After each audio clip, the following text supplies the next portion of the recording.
Bismillahirrahmanirrahim. Assalamualaikum warahmatullahi wabarakatuh. Alhamdulillah wa kafa, wassalatu wassalamu ala nabiyyina al-mustafa wa ala alihi wa sahbihi ahli sidqi wal wafa. Asyhadu an la ilaha illallah wahdahu la syarika lahu wa asyhadu anna Muhammadan abduhu wa rasuluh. Allahumma shalli wa sallim wa barik ala sayyidil anbiya'i wa imamil mursalin sayyidina Muhammadin wa ala alihi wa ashabihi ajmain. Amma ba'du. Ikhwatal kiram rahimakumullah. Sesungguhnya belajar sejarah, kita sedang mempelajari salah satu di antara sunnah-sunnah Allah yang Allah berlakukan di ciptaannya. Allah Subhanahu wa ta'ala Maha berkuasa untuk menciptakan sesuatu dari ketiadaan dan bahkan tanpa sebab sekalipun.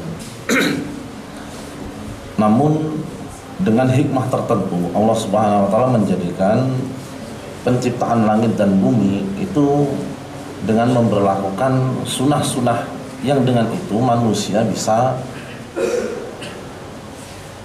menemukan kebesaran Allah Subhanahu wa ta'ala dalam penciptaan langit dan bumi ini. Allah terapkan di dalam ciptaannya itu hukum sebab akibat, hukum kausalitas. Kalaulah tanpa itu, maka sesungguhnya Allah itu tidak ditanyakan kenapa berbuat seperti ini. La yus'alu amma yaf'al wa hum yus'alun. Allah tidak ditanya kenapa melakukan ini, tapi manusia akan ditanyakan. Nah, hukum sebab akibat ini itu banyak sekali kita jumpai penerapannya di dalam kisah-kisah yang ada di dalam Al-Quran atau sejarah secara keseluruhan. Di antara sunnah-sunnah Allah Subhanahu wa ta'ala ada sunnatut taghyir, ada sunnatut tadawul, ada sunnatut tamhis, ada sunnatut taghyir, hukum perubahan, bahwasanya Allah Subhanahu wa ta'ala tidak akan mengubah kondisi suatu kaum sampai kaum itu mengubah kondisi mereka sendiri. Ada sunnatut tadawul, bahwasanya kalau sudah sesuatu itu sudah sampai pada puncaknya, maka dia akan digantikan dengan yang lain. Ada sunnatul tamhis, ada sunnatul ibtila, bahwasanya ujian demi ujian itu adalah sesuatu yang tidak bisa dihindari manusia, dan itu untuk memilah-milah mana yang terbaik di antara yang baik dan memisahkan yang baik dari yang buruk. Jadi dengan memahami sunnah-sunnah Allah dalam kehidupan, kita akan mendapatkan sebuah petunjuk bahwasanya kehidupan ini itu ada desain tersendiri yang kalau kita memahami masa lalu, kita bisa mempunyai pegangan untuk berbuat sekarang dan bisa memprediksikan masa lalu. Setidaknya itu pelajaran yang harus kita bisa ambil dari mempelajari kisah-kisah umat terdahulu. Melanjutkan dari pembahasan kemarin, kita akan mulai mengkaji tentang sosok khalifah kedua dari dinasti Bani Umayyah, yaitu Yazid bin Muawiyah, yang kemudian dilanjutkan dengan khalifah yang ketiga, yaitu Muawiyah kedua, Muawiyah bin Yazid, atau lebih dikenal dengan Muawiyah kedua.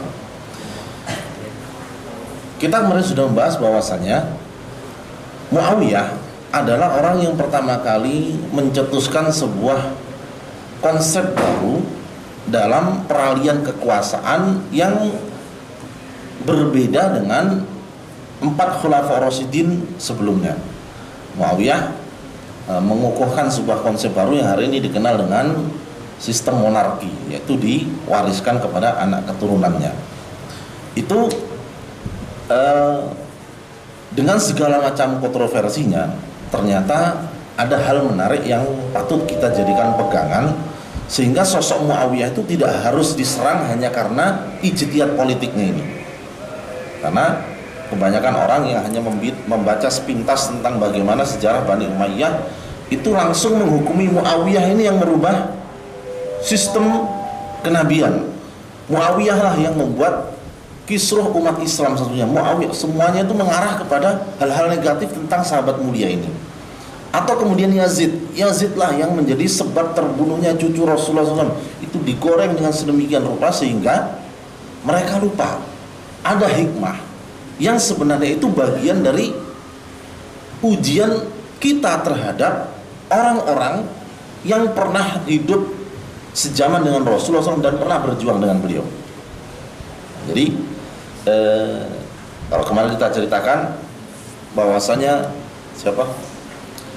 ide munculnya sistem monarki itu adalah berawal dari desas-desus bahwasanya Mughirah bin Syu'bah itu akan dipecat oleh Muawiyah. Kemudian Mughirah bin Syu'bah melakukan sebuah siasat untuk memunculkan opini yang paling layak menggantikan Muawiyah adalah Yazid. Dengan menemui Yazid, dengan mengabarkan bahwasanya sahabat-sahabat Rasulullah sudah tidak ada, orang-orang Quraisy itu pembesarnya sudah tidak ada, yang sekarang tersisa itu anak-anaknya para sahabat. Nah, kalau engkau dibandingkan mereka itu sama, sementara engkau seperti ini, dan akhirnya Yazid pun terpancing. Nah, ketika itu diberitahukan ke ayahnya, kemudian Muawiyah terpikir juga seperti yang disampaikan oleh Mughirah. Tapi oleh Imam As-Suyuti dalam Tarikhul Khulafa ini disebutkan, ini lagi-lagi kita harus benar-benar objektif dalam membaca sejarah. Kalau antum nanti baca buku itu menyudutkan Muawiyah, antum jangan terprovokasi. Sama seperti membaca kisah tentang pembunuhan Husain di peristiwa Karbala, itu benar-benar bisa dibakar untuk sampai kata mengkafirkan Yazid. Ini hati-hati. Jadi Imam Suyuti mengutip dari perkataan Hasan Basri bahwasanya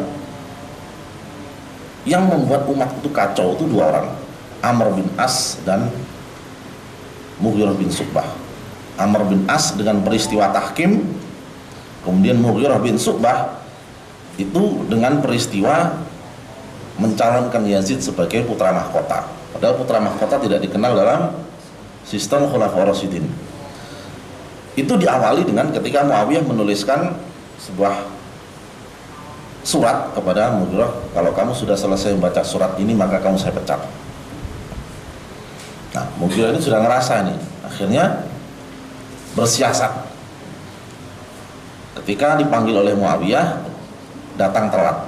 Ketika telat, apa yang membuatmu telat? Saya membereskan suatu urusan. Urusan apa? Saya sedang membereskan urusan agar penduduk Kufah itu berbaiat kepada Yazid. Apa itu yang kamu lakukan? Ya, kalau begitu kamu tetap pada posisimu. Hanya ini yang dikutip. Tapi ini perlu dikaji lebih matang, bahwasanya sistem menunjuk seseorang untuk mewakili, untuk menjadi putra mahkota katakan atau penerus, itu bukan hal asing, dan itu pernah dilakukan oleh Abu Bakar. Cuman masalahnya Muawiyah itu menunjuk anaknya. Sekarang berbeda dengan Abu Bakar. Abu Bakar itu tidak punya hubungan sama sekali dengan Umar. Maka dari kisah Abu Bakar yang melimpahkan kekuasaan umat Islam kepada Umar, ini bisa diambil sebuah kesimpulan memberikan amanah terbesar kepada orang terbaik, semata-mata demi kemaslahatan umat. Nah, sekarang di Muawiyah ini ada dua, dia memberikannya demi kemaslahatan umat atau karena kasih sayang kepada anaknya. Sekarang kita ambil opsi yang kedua, misalnya Umayyah memberikan kepada anaknya itu karena kemaslahatan. Apakah betul seperti itu? Kita lihat.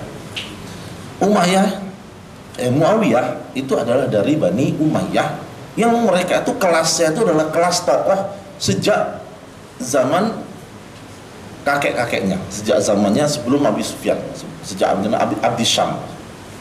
Bahkan Abdi Syam itu pernah menguasai kota Mekah sebelum direbut oleh Hashim. Nah, pecahnya itu di sini ada Abdi Syam, kemudian menurunkan Hakam, kemudian Utsman, kemudian di sini ada Abu Sufyan menurunkan Muawiyah, sehingga sepupuan. Nah, sepupuan. Mereka itu dikenal tokoh-tokoh yang menguasai Mekah dan suaranya itu didengar. Muawiyah itu memang tokoh yang paling menonjol ketika itu di Bani Umayyah, tapi tidak mempunyai kuasa kalau harus apa? Keluar dari patrem bahwasanya mereka yang lebih berhak memegang kekuasaan ini. Karena Mekah itu terakhir kali itu dipegang oleh Abu Sufyan. Nah, seandainya ini berandai-andai Muawiyah itu menunjuk selain dari keluarga Bani Umayyah, sangat besar kemungkinan terjadi chaos. Kenapa? Dari paman-pamannya, dari keluarga ayahnya, itu sangat kental sekali keinginannya untuk mempertahankan agar supaya kekuasaan ada di tangan mereka. Nah, Muawiyah ini politikus yang cerdas. Muawiyah begitu paham akibat dari peristiwa Jamal dan perang Siffin yang korbannya itu umat Islam yang sangat banyak. Pada masa Muawiyah, karena kepintarannya menjadi seorang negarawan, menjadi seorang raja dan lain sebagainya, itu aman negara. Tapi bagaimana nasib berikutnya? Ini yang bagi Muawiyah menjadi sebuah pikiran tertentu. Sedangkan Yazid itu memang sudah dipersiapkan dari awal. Yazid itu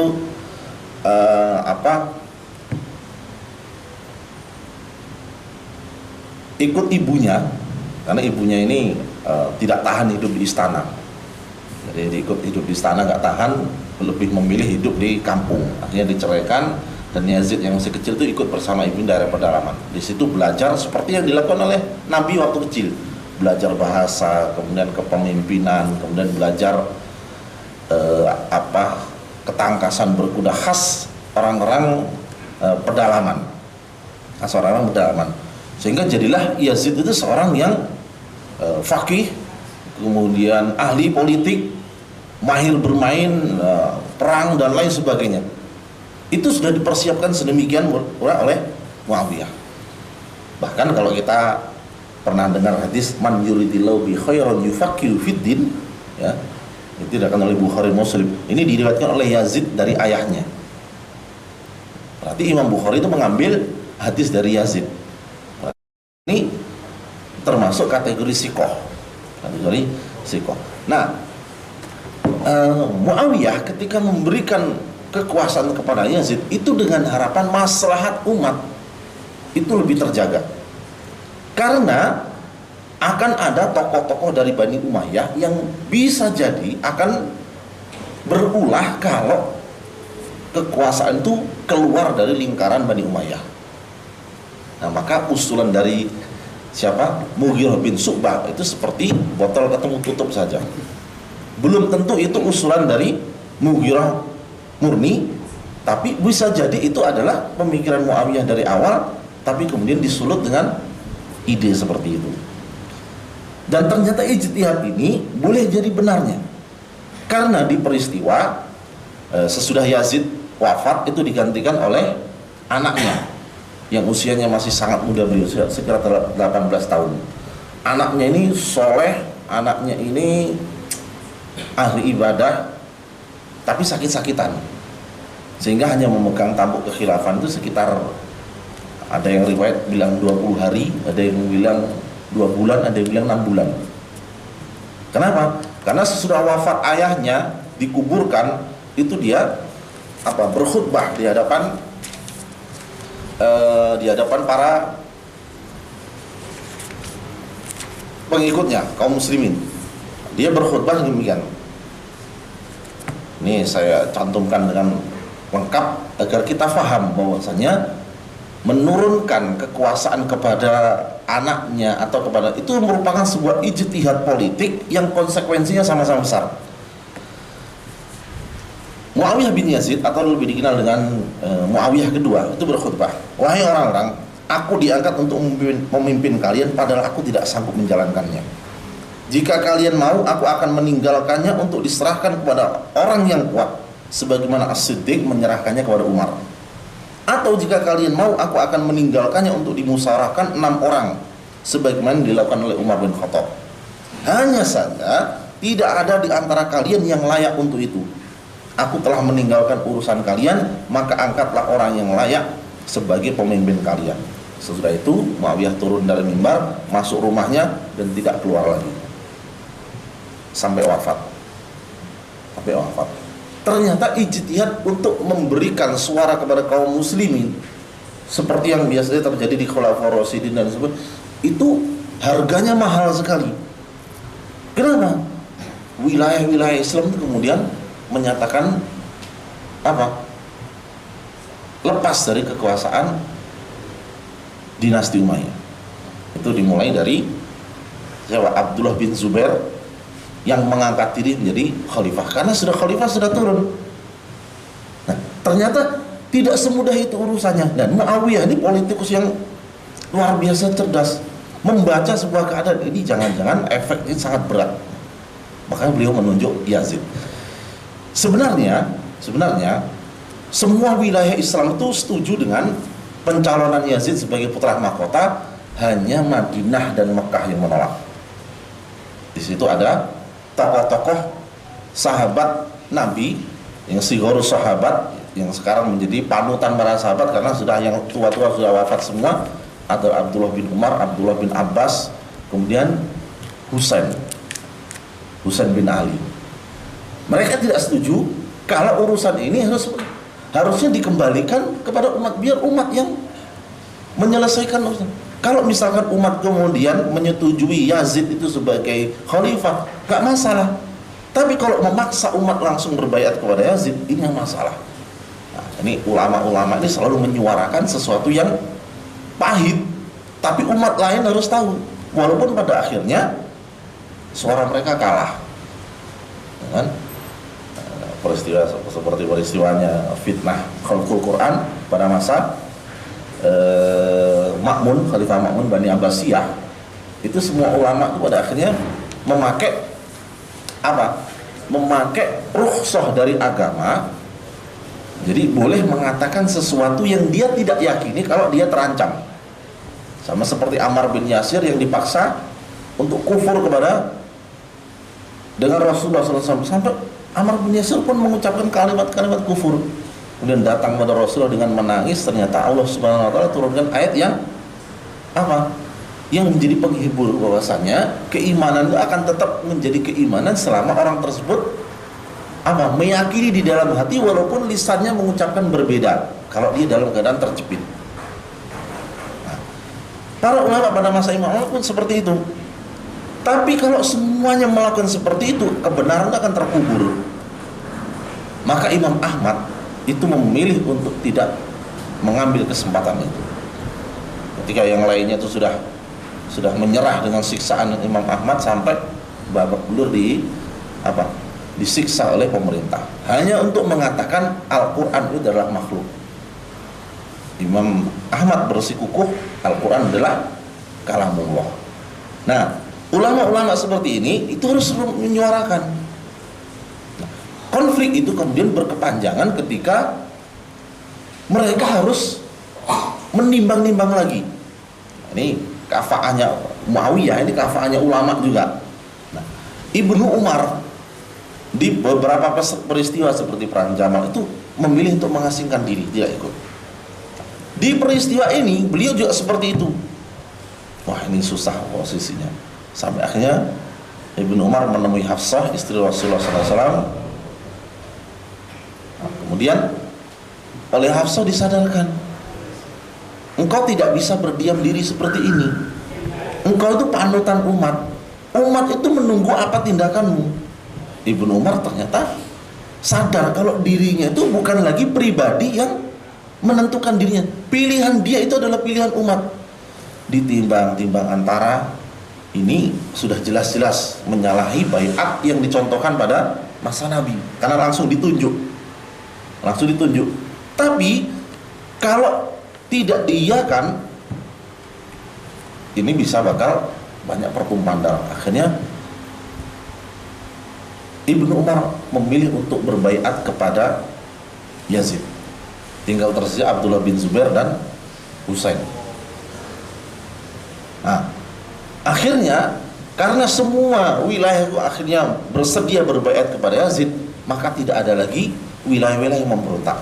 Amanlah, tinggal di Mekah dan Madinah. Nah, kemudian Yazid ini Yazid ini mengirimkan pasukannya untuk menyatukan baiat, sama seperti yang dilakukan oleh Muawiyah terdahulu. Itu pertentangannya selalu dari Madinah, karena di Madinah itu ada para ulama-ulama dari kalangan sahabat yang selalu menjaga agar alur syariat itu sesuai dengan contoh dari Rasulullah SAW. Ini mengutus Ubaidillah bin Ziyad itu dengan 4.000 pasukan. Yang ketika itu penduduk Kufah yang dulu pernah membela Khalifah Ali bin Abi Thalib radhiyallahu anhu, itu sejak masa Muawiyah itu selalu mengajak Husain itu untuk datang ke Kufah, karena basis dari pendukung Ali itu ada di Kufah. Di sini nanti benih-benih Syiah itu munculnya di sini. Tapi Husain tidak bersedia. Di masa pemerintahan Yazid, permintaan diulang lagi. Jadi meminta dengan sangat supaya Husain itu pindah, karena di Madinah yang menjadi gubernur adalah Marwan bin Hakam. Itu masih keluarganya Muawiyah. Itu benar-benar menjadi belenggu untuk khususnya keluarga Rasulullah SAW, Ahlul Bait, itu untuk melakukan aktivitasnya, karena hubungannya langsung dekat dengan kekuasaan. Dikirimi lagi surat memohon kalau dia bersedia datang ke Kufah akan dilindungi, bahkan beroleh akan dibaiat menjadi khalifah. Ketika hendak pergi itu sudah ditahan oleh Abdullah bin Zubair, Abdullah bin Abbas, Abdullah bin Umar untuk jangan pergi Husain ini, karena konfliknya itu sedang panas, karena konfliknya sedang tidak menentu. Akhirnya dengan memantapkan diri, karena sudah tidak tahan dengan kondisi politik yang ada di Madinah, Husain memutuskan untuk membawa seluruh keluarganya ke Kufah, dan dihadang oleh pasukan kerajaan yang jumlahnya 40.000, sementara mereka hanya berjumlah 60 orang. Nah, yang tidak paham itu adalah panglimanya, yang ini Ubaidillah bin Ziyad ini. Yang ketiga itu sebenarnya Husain itu sudah menyerah, tawarkan opsi, kami kembali ke Mekah, tidak jadi ke Kufah, karena kalau Husain ini sampai ke Kufah, penduduk Kufah ini punya alasan untuk memberontak. Ini oleh negara itu disikapi sebagai sebuah ancaman. Nah, sementara negara ini sedang dikokohkan kembali pasca dilepasnya pasca wafatnya Muawiyah. Sementara yang dikirim oleh Yazid ini orang yang tidak paham duduk persoalannya. Ketika opsi untuk kembali ke Mekah dan menghadap Yazid ini ditawarkan oleh Husain, itu dua-duanya ditolak. Keinginan mereka untuk membunuh Husain itu sudah sepertinya bulat. Maka terjadilah pembantaian keturunan Rasulullah SAW. Husain yang disabdakan oleh Rasulullah SAW sebagai penghulu para pemuda di surga. Dibantai, bukan sekedar dibantai, sampai bayi-bayi pun dibantai, dan cucu Rasulullah SAW ini kepalanya dipenggal kemudian ditaruh di nampan, itu dibawa ke istana Ubaidillah. Ini jelas jauh sekali dari etika Islam. Padahal pemerintahan Muawiyah itu bukan pemerintahan yang brutal, atau Muawiyah itu bukan orang yang tidak mengerti agama. Yazid pun adalah orang yang terdidik dengan agama, bahkan sampai meriwayatkan hadis. Jelas ini adalah sebuah kejahatan yang tidak tahu ini bagian dari fitnah yang kemudian kemana-mana efeknya. Beberapa ulama menceritakan kisah ini dengan sangat mendramatisir, sehingga yang muncul justru kebencian kepada dinasti Umayyah. Misalkan seperti Hasan al-Basri, itu sudah jelas-jelas itu mencaci atau bahkan langsung menunjuk yang keladinya itu adalah Yazid. Bahkan di dalam Tarikhul Khulafa, Imam Suyuti itu menyebut dengan mengutip beberapa riwayat kabar-kabar tentang pribadi buruk dari Yazid. Artinya para ulama sendiri itu ikut dalam konflik ini. Katakanlah kalau mereka ulama punya kafaah cukup, itu bolehlah komentar tersebut. Tapi kita yang tidak punya kompetensi apa-apa dalam bidang ini, tiba-tiba langsung menghukumi sahabat macam Muawiyah, semacam Yazid.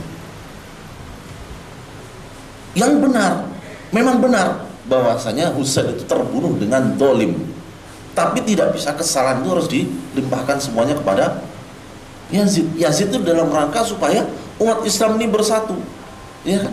Umat Islam harus bersatu. Kalau tidak, akan banyak sekali nyawa yang melayang. Dan ini dibuktikan di pemerintahan berikutnya. Betapa banyak, utama nanti di masa pemerintahan sesudah Yazid II, sesudah Muawiyah II, karena itu berpindah kepada Marwan bin Hakam. Itu wilayah Islam sesudah munculnya Khalifah Zubair, Abdullah bin Zubair, itu lagi-lagi untuk meredakan, itu perang kaum muslimin lagi yang bantai. Mesir memisahkan diri, Mekah, Madinah. Akibatnya ini lagi-lagi. Jadi pemerintah ini mempunyai kewajiban untuk menghadirkan keamanan di seluruh wilayah. Sementara Husain ini terbunuh secara dolim. Coba dilihat secara adil dari dua sisi. Jadi kita tidak langsung berat di posisi mazlum, di sini dolim. Tidak seperti itu. Lihatlah efek dari, misalkan, kemudian sesudah terbunuhnya Husain, itu cucu Rasulullah SAW habis. Tinggal satu yang karena waktu itu sakit, jadi tidak ikut rombongan, itu masih terselamatkan, Zainal Abidin. Ali bin Zainal Abidin, itu cicitnya Ali. Dari situlah kemudian cucu Rasulullah SAW, yang sisanya 60 sudah habis dibantai dari mulai yang bayi sampai yang tua. Mereka 60 untuk melakukan perjalanan tidak bersiap untuk berperang, harus menghadapi 4.000 pasukan. Nggak taunya ini sedemikian didramatisir sehingga biasanya Syiah itu menanamkan benih-benihnya untuk membenci Ahlus Sunnah itu lewat peristiwa ini. Imam As-Suyuti menyebutkan dalam Tarikhul Khulafa dengan penuh dramatisir. Hari itu sampai terjadi gerhana, sampai berbulan-bulan matahari itu seakan-akan warnanya itu memerah.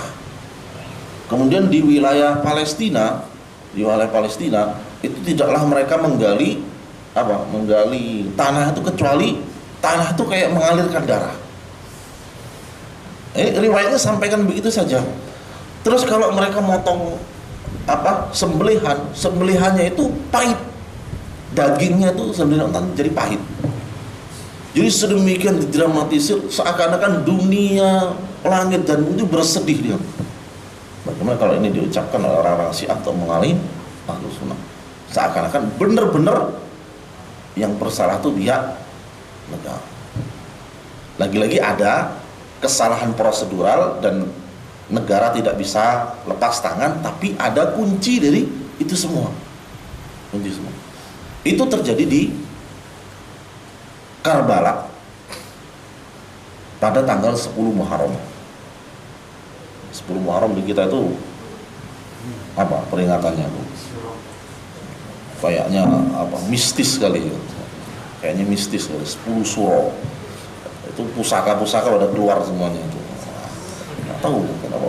Padahal Muharram itu dalam bulan yang bulan yang mulia. Pada tanggal 10 Muharram kita disyariatkan puasa.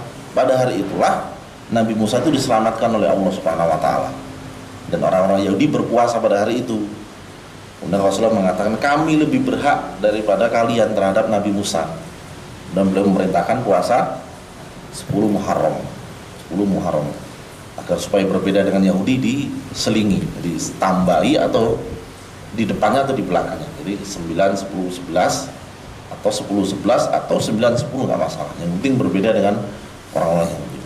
Tapi ternyata 10 Syuro sekarang atau 10 Muharram itu menjadi peristiwa yang memilukan. Kalau di Jawa itu mistisnya, kalau di wilayah-wilayah yang sudah Syiahnya kokoh itu terjadi peristiwa apa itu? Peristiwa meratap dengan membawa apa rantai yang di atas, di ujungnya ada slingnya, sampai sininya robek. Bahkan terkadang mereka bawa pedangnya gininya sampai berdarah-darah. Konon ini untuk merasakan penderitaan Husain Ahlul Bait. Sedemikian didramatisir. Dan hasilnya dari peristiwa-peristiwa adalah orang-orang yang sangat militan, yang kebenciannya terhadap orang yang membela Yazid itu kebencian yang harus dibayar dengan darah. Nah, kemudian pasca terbunuhnya Husain, berarti ancamannya sudah selesai dari ini. Tinggal siapa? Abdullah bin Zubair. Abdullah bin Zubair ini mengangkat diri menjadi khalifah pasca, karena Yazid ini tidak cukup lama memerintah karena buru-buru wafat, walaupun Yazid itu sempat melanjutkan beberapa ekspansi militer ke wilayah-wilayah luar Islam. Begitu wafat digantikan oleh anaknya Muawiyah bin Yazid, yang begitu dia diangkat berdasarkan wasiat ayahnya, dia langsung lepas begitu ayahnya dikuburkan. Maka gegerlah Bani Umayyah. Kemudian Muawiyah bin Yazid ini ditekan oleh pihak keluarga, kalau gitu tunjuk siapa yang jadi penggantimu, suruh nunjuk, seperti apa yang dilakukan oleh ayahnya. Dan Yazid mengatakan, Muawiyah juga mengatakan, saya itu belum pernah merasakan atau mencicipi kelezatan dan manisnya kedudukan ini. Lalu mengapa saya harus merasakan pahitnya, merasakan getirnya?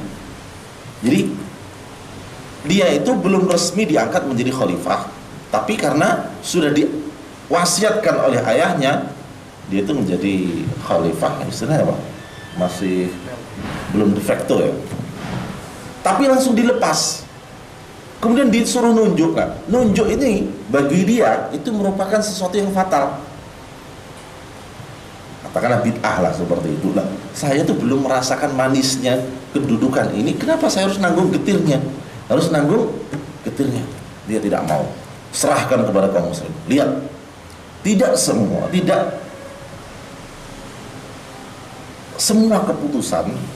keputusan itu mengandung konsekuensi yang sama. Muawiyah pun ketika berijtihad mewariskan kekuasaan kepada putranya, itu dengan kontroversinya.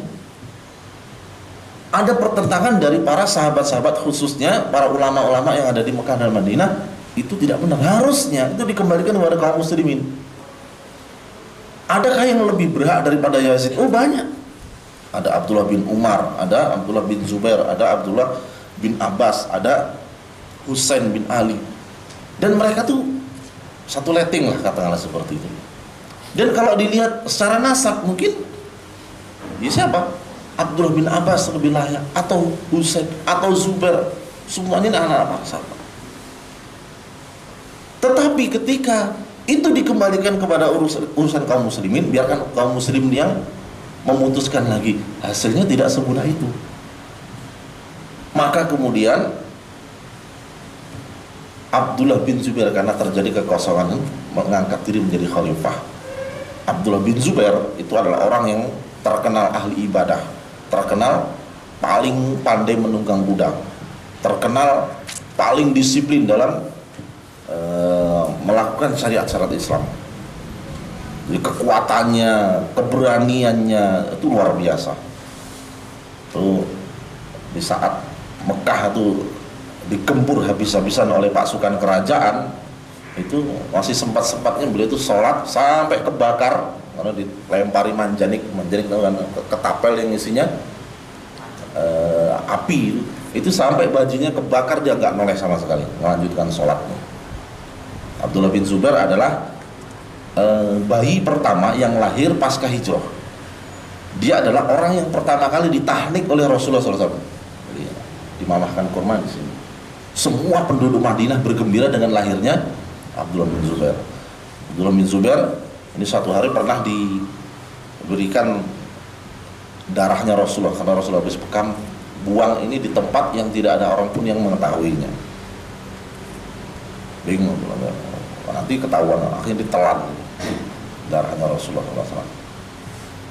Ketika ditanyakan, tidak akan ada orang yang menemukannya Rasulullah. Apakah kau menelannya? Iya. Orang akan celaka karenamu dan kamu akan celaka karena orang. Itu isyarat dari Rasulullah SAW. Dan benar. Semua yang menjadi pengikut Abdullah bin Zubair itu akan dibasmi oleh pemerintah.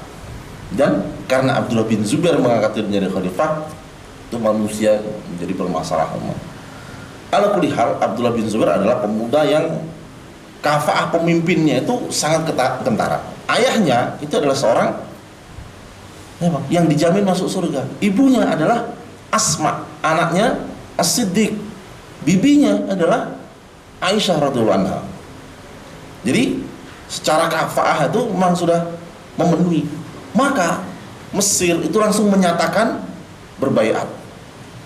Mekah Madinah otomatis, Yaman otomatis.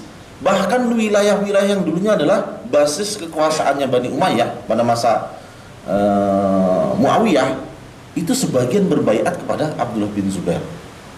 Sementara pasca ditanggalkan posisi khilafah oleh Muawiyah II, ini dinasti Muawiyah ini gonjang-ganjing. Ini kok seperti ini. Sementara anaknya Muawiyah yang lain itu masih anaknya siapa? Yazid. Itu masih kecil-kecil juga. Muawiyah II usia baru 18 tahun. Kebingungan mencari tokohnya. Akhirnya berpindahlah kekuasaan dari keturunan Abu Sufyan ke keturunan Abdus Syam. Tapi masih dalam akar yang sama dari keturunan Muawiyah bin Sakhr yang pertama. Berpindah, di sini lebih dekat dengan Utsman bin Affan dari keturunan Marwan bin Hakam. Nah, akhirnya para sesepuh dari Bani Umayyah itu memilih gubernur Madinah, yaitu Marwan bin Hakam, menjadi khalifah. Padahal Marwan bin Hakam itu ketika Abdullah bin Zubair memproklamirkan diri sebagai khalifah, ini karena ini dianggap sebagai orang kerajaan, ini diusir dari Madinah. Jadi gubernur diusir. Kemudian di tengah perjalanan dia berpikir mau ikut seperti gubernur-gubernur lain, berbaiat kepada Abdullah bin Zubair. Kalau ini terjadi, tamatlah riwayat dinasti Umayyah. Tapi untungnya itu belum dilakukan hingga dia sampai Damaskus. Ternyata di Damaskus sudah berkumpul kerabat-kerabat dari Muawiyah, dari ayahnya, dari ibunya, berkumpul untuk membicarakan ini. Seperti kita tahu, mereka itu adalah tokoh-tokoh yang punya kafaah kepemimpinan, tapi tokoh potensialnya yang mumpuni seperti Muawiyah itu tidak ada. Tidak ada. Sementara keturunan Muawiyah itu masih kecil-kecil. Maka kemudian mereka sepakat untuk mengangkat Marwan bin Hakam sebagai khalifah, dengan syarat nanti kekhalifahan ini dikembalikan lagi kepada keturunan Muawiyah. Maka tugas dari Marwan bin Hakam adalah mengembalikan keutuhan negara seperti yang ditinggalkan oleh Yazid. Maka mereka mulai berperang dengan Mesir, karena Mesir ini sudah diganti gubernurnya oleh Abdullah bin Zubair dan Abdurrahman bin Abu Bakar. Konflik lagi, kaum muslimin lagi-lagi yang menjadi korban dari kedua belah pihak. Akhirnya dimenangkan oleh kubu Marwan bin Hakim. Kemudian ke wilayah-wilayah yang terakhir itu di wilayah Mekah dan Madinah. Pada akhirnya sesudah wafatnya, sesudah terbunuhnya Husain, maka tinggal tersisa satu, Abdullah bin Zubair penentangnya. Abdullah bin Zubair kemudian mengambil Mekah itu sebagai basis pertahanannya. Semakin terdesak karena pengikutnya banyak yang akhirnya berbaiat kepada dinasti Umayyah sekali lagi. Hingga akhirnya tinggal tersisa hanya beberapa orang saja. Mekah itu waktu itu sudah nggak karu-karuan, dikepung dari segala penjuru, dihujani dengan manjanik sampai Ka'bah itu tidak berbentuk. Padahal waktu itu pasukannya diantaranya ikut, diantara penyerbuan adalah Hajjaj bin Yusuf, seorang yang sangat kontroversial, yang tangannya bergelimangan darah para sahabat. Itu pasukan itu tidak ada yang berani melontarkan manjanik ke Mekah, ke Ka'bah, karena takut, karena apalagi peristiwa apa itu, Abraha itu masih dekat dengan mereka, mungkin kakeknya mereka yang mengalaminya. Kemudian dimulai oleh Hajjaj, dimulai pertama ketika tidak terjadi apa-apa, langsung sampai Ka'bah itu hancur. Ka'bah hancur. Dan Abdullah bin Zubair kehilangan banyak sekali tentara, sebagian dari mereka menyerah, sebagian dari mereka sudah tidak lagi kuat bertarung. Kenapa? Karena mereka dikepung sampai mereka kehilangan kepercayaan itu. Kemudian masuklah Abdullah bin Zubair itu menemui ibundanya Asma, yang mengeluhkan dengan banyaknya pasukannya yang menyerah kepada pasukan pemerintah. Sekarang posisi Abdullah bin Zubair ini khalifah yang syah atau yang di Damaskus yang sah?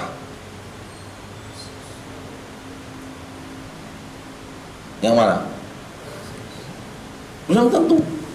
Karena yang di Damaskus sejak Muawiyah II itu dilepas, serahkan kepada kaum muslimin. Kemudian di sini ada khalifah, kemudian dibayat oleh seluruh kaum muslimin. Ya kan? Kemudian tiba-tiba dari Bani Umayyah memunculkan nama Marwan bin Hakim, yang kemudian ada dua khalifah lagi kaum muslimin kebingungan. Ketika berperang, ternyata yang kalah itu kemudian pihak Abdullah bin Zubair.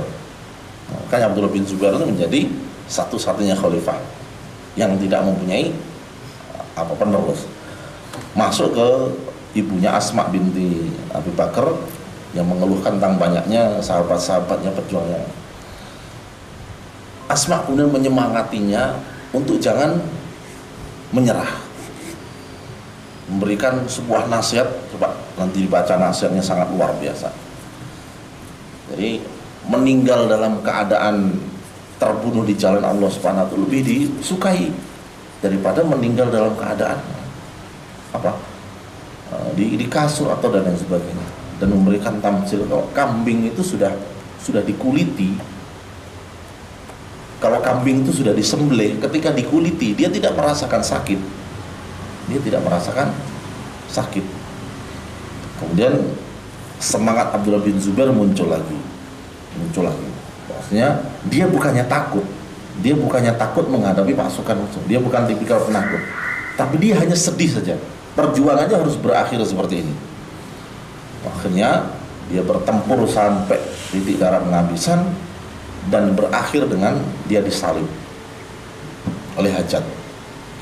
Disalib sampai dimakan burung dengan